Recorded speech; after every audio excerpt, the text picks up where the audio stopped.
দক্ষিণী পর্দার হিট জুটি বিজয় দেবরকোন্ডা আর রাশমিকা মান্দানা অবশেষে বাগদান সারলেন। গত ৩ অক্টোবর ঘনিষ্ঠদের উপস্থিতিতে চুপিসারে সম্পন্ন হয় এই আয়োজন।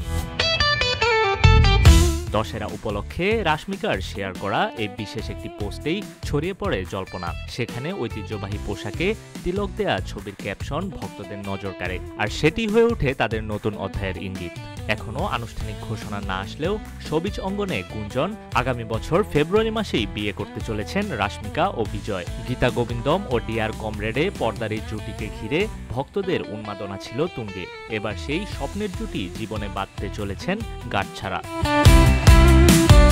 রাশমিকা সামনে হাজির হচ্ছেন হরর কমেডি থাম্মাতে বলিউড অভিনেতা আয়ুষ্মান খুরানার বিপরীতে। অন্যদিকে বিজয়কে সর্বশেষ দেখা গিয়েছে কিংডম নামের তেলেগু স্পাই থ্রিলারে। ভক্তদের কাছে বিজয় রাশমিকার প্রেম ছিল একটি অঘোষিত গোপন প্রেম কথা। এখন সেই রূপকথা বাস্তবে রূপ নিতে চলেছে। বিয়ের আনুষ্ঠানিক ঘোষণার অপেক্ষায় দক্ষিণী সিনেমার সব ভক্তরা।